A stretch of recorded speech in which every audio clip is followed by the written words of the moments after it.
Hello दोस्तों, good evening. Muzaffarpur university का number 1 channel आप सभी स्टूडेंट का स्वागत करता है। आप सब कैसे हो?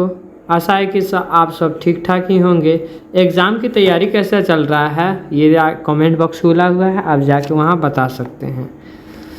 अगर एग्ज़ाम में किसी भी प्रकार का कठिनाई आ रहा है तो आप हमें कमेंट कर सकते हैं।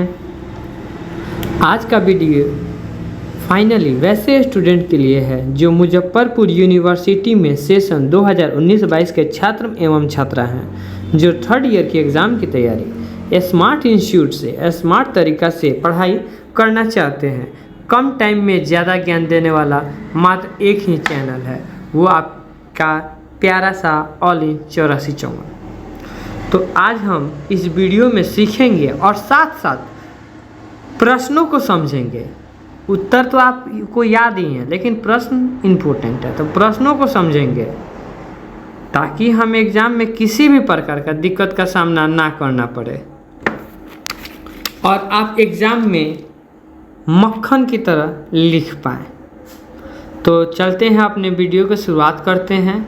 अगर नए हैं तो चैनल को सब्सक्राइब कीजिए, लाइक कीजिए और हाँ, अपने दोस्तों के पास इसे ज़्यादा से ज़्यादा शेयर कीजिए ताकि वो भी इस वीडियो का आनंद उठा सके। चलते हैं अपने प्रश्न पत्र संख्या हिंदी पेपर 6, जो काफ़ी एग्ज़ाम की दृष्टि से काफ़ी ही इम्पोर्टेंट है। मैंने इसके पहले भी क्वेश्चन 18-21 में मैंने गेस किया हुआ था, जिसमें से 10 क्वेश्चन में से 8 क्वेश्चन एकदम आया ही हुआ था एग्ज़ाम में। तो हम चलते हैं वीडियो को देर ना करते हुए अपनी वीडियो की तरफ। आगे मैं क्वेश्चन का आपको कुछ बताना चाहता हूँ, कितने नंबर का ये क्वेश्चन होते हैं, क्या क्या होते हैं। आपको अगर नहीं पता है तो मैं आपको कुछ बता देना चाहता हूँ। ये आगे सबसे पहले हम आपको क्वेश्चन के बारे में कुछ बता देता हूँ ताकि आपको किसी भी दिक्कत का सामना ना करना पड़े। ये टोटल मेरे 10 क्वेश्चन पूछे जाते हैं एग्ज़ाम में। आपको 10 क्वेश्चन में से आपको मात्र 5 क्वेश्चन देना है।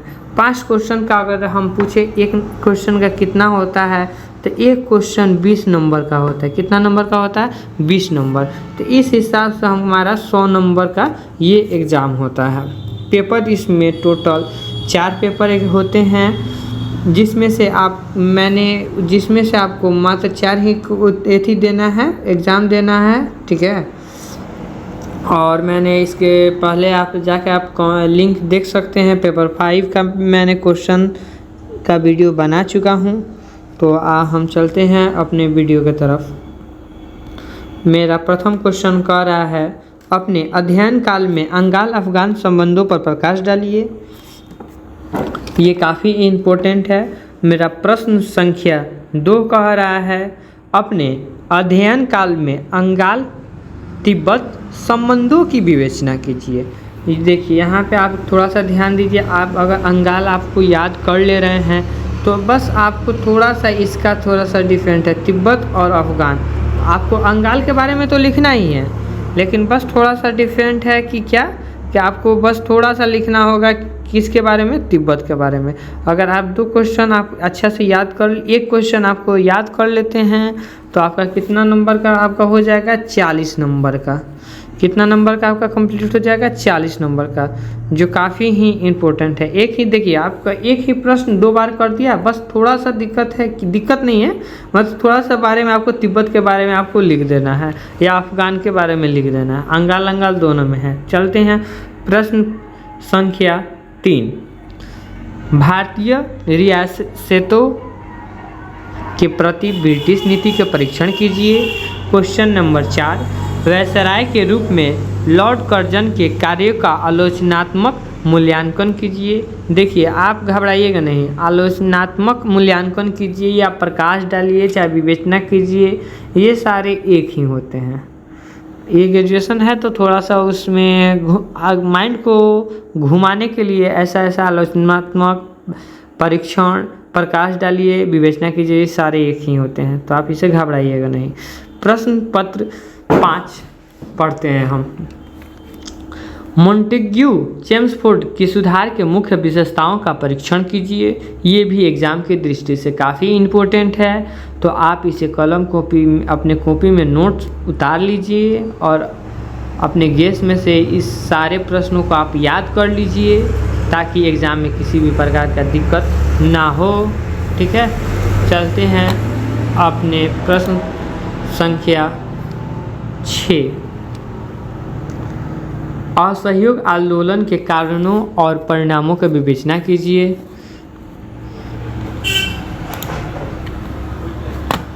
ये काफ़ी एग्ज़ाम की दृष्टि से काफ़ी ही इम्पोर्टेंट है। ये असहयोग आंदोलन से आपको एक क्वेश्चन हर एक बार, आप अगर क्वेश्चन बैंक है आपके पास तो आप उठा के देख सकते हैं कि असहयोग आंदोलन जो है वो हर एक बार पूछे जाते हैं। ठीक है, चलते हैं प्रश्न पत्र संख्या 7। सविनय अवज्ञा आंदोलन के कारणों और परिणामों का वर्णन कीजिए। ये भी काफ़ी इम्पोर्टेंट है। अब चलते हैं अपने प्रश्न संख्या 8। भारत सरकार अधिनियम 1935 के मुख्य प्रावधानों का परीक्षण कीजिए। ये भी काफ़ी इम्पोर्टेंट है। देखिए, आपको जो ये जो 8 नंबर है काफ़ी इम्पोर्टेंट है, इसको आप नोट्स कर लीजिए, आपको अच्छा से इसको याद कर लीजिए। ये वाला काफ़ी, इसमें 10 क्वेश्चन है, मैंने ये सारे 10 क्वेश्चन काफ़ी ही इम्पोर्टेंट है एग्ज़ाम के दृष्टि से।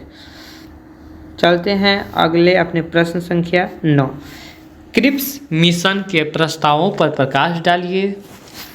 ये भी काफ़ी इम्पोर्टेंट है ये वाला। अगर आपको वीडियो को अगर समझ में नहीं आ रहा है तो कमेंट कीजिए, हम आपको इसका प्रश्न के साथ उत्तर का भी मैं वीडियो बना दूंगा ताकि एग्ज़ाम में किसी भी प्रकार से दिक्कत आपको ना हो। चलते हैं अपने आखिरी और अंतिम क्वेश्चन, प्रश्न संख्या 10। भारत में मुस्लिम सांप्रदायिकता के विकास के कारणों की विवेचना कीजिए। ये भी काफ़ी इम्पोर्टेंट है, इसको आपको लिखना है। ये एक होते हैं 20 नंबर के। अब बच्चा सब समझ में नहीं आता है कि एक क्वेश्चन 20 नंबर का, तो हम इसे कितना पेज में लिखें, तो हम बता दे रहे हैं कम से कम आपको इसको लिखना होगा आपको वहीं 6 से 7 पेज में आपको इसका उत्तर देना होगा। कम से कम आपको अगर नहीं समझ में आया तो 5 पन्ना आपको लिखना है, क्योंकि ये ग्रेजुएशन का एग्ज़ाम है। और हाँ, आपको इसको एकदम फ्रेश लिखना है ताकि एग्जामिनर को पढ़ने में किसी भी प्रकार का दिक्कत ना हो। चलते हैं अपने पेपर 7 यानी मेरा पेपर 6। मैंने ये 10 क्वेश्चन किया हुआ है, आप इसे 10 क्वेश्चन को अच्छा से रिवाइज कर लीजिए, पढ़ लीजिए। और हाँ, घर पे इसे कॉपी में उतार के इसे क्वेश्चन और आंसर को आप 3 बार 4 बार इसे ज़रूर कॉपी में लिखें ताकि आपको लिखने का हैबिट हो, समझे उस क्वेश्चन को, और एग्ज़ाम में जब बैठे एग्ज़ाम देने तो दिक्कत ना हो, क्योंकि हमें ग्रेजुएशन में 30 पेज भरना रहता है। और साफ लिखिएगा। चलते हैं अपने पेपर 7 के तरफ। आप वीडियो देख रहे हैं लेकिन अपने दोस्तों के पास शेयर नहीं कर रहे हैं, तो प्लीज़ इसे शेयर कीजिए। और चैनल को अभी तक आपने सब्सक्राइब नहीं किया है तो प्लीज़ इसको सब्सक्राइब कर दीजिए ताकि ऐसे ही धाकड़ वीडियो सबसे पहले आपके पास पहुंचे और ग्रेजुएशन के एग्ज़ाम में आप अच्छा से लिख पाएँ और टॉप करें। यही ऑल इन 8454 का हर समय तत्पर कि आपके साथ खड़ा है। चलते हैं प्रश्न संख्या 1। ये पेपर 7 हो गया।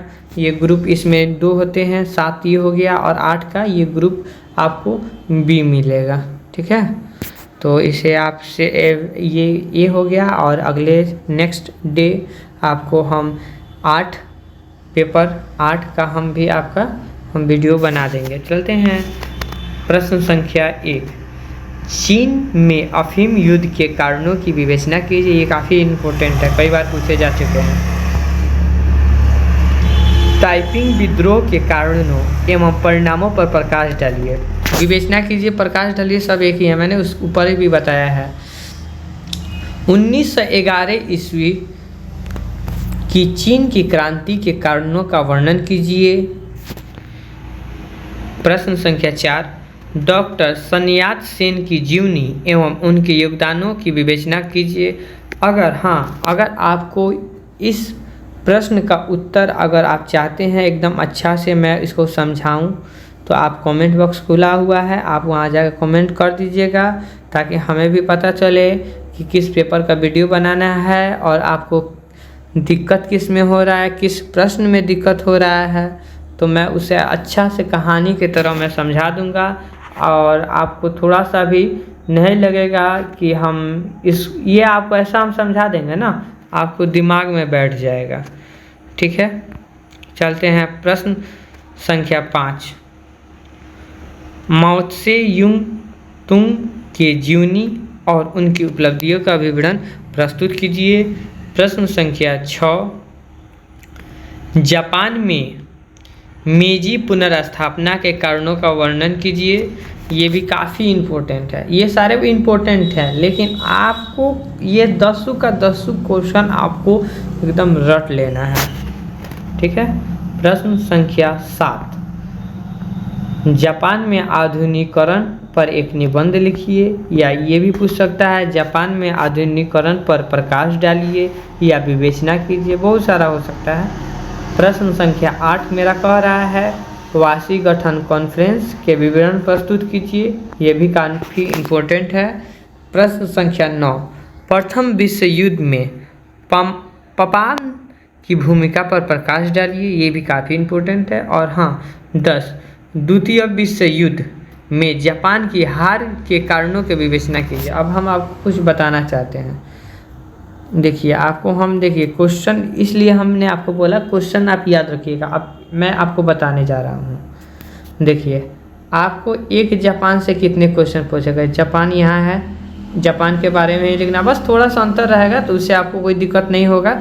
आप थोड़ा सा इसको अगर याद है तो आप लिख सकते हैं।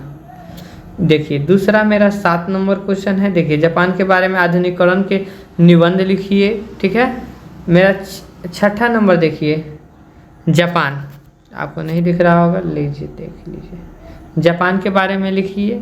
ठीक है, ये देखिए ये 3 आपको क्वेश्चन आपको जापान से ही मिला। आपको आंसर कितना देना है, मात्र 5 आंसर देना है आपको। देखिए क्वेश्चन आपको याद रहेगा, आप आसानी से एग्जाम में समझ के आप लिख सकते हैं। बस आपको क्वेश्चन माइंड में, आंसर जितना इम्पोर्टेंट है उससे ज़्यादा क्वेश्चन भी इम्पोर्टेंट है।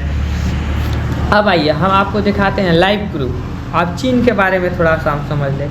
यहाँ भी है चीन में विद्रोह, चीन के अफीम युद्ध के विवेचना के लिए विद्रोह कीजिए, मैंने चीन के बारे में ना पूछ रहा है। ठीक है, और आपको हम दिखा रहे हैं ये प्रश्न संख्या 3, 1911 में चीन क्रांति के कारणों का वर्णन कीजिए। ये भी चीन के बारे में ही पूछ रहा है। तो आपको तो 5 ऐसे ही हो गया, 5 ऐसे ही हो गया कि नहीं हो गया। तो इसी तरह इसीलिए हम बोल रहे हैं क्वेश्चन को आप कॉपी में नोट्स कीजिए, ताकि आपको जो क्वेश्चन करे तो आप उसे अच्छी तरीक़ा से समझें, प्रश्नों को समझ लीजिएगा। आप एग्ज़ाम में अच्छा से नहीं, बहुत अच्छा तरीक़ा से आप लिख लीजिएगा। धन्यवाद। अगर नए हैं चैनल को सब्सक्राइब कीजिए, वीडियो को लाइक कीजिए और हाँ अपने दोस्तों के पास इसे ज़्यादा से ज़्यादा शेयर कीजिए।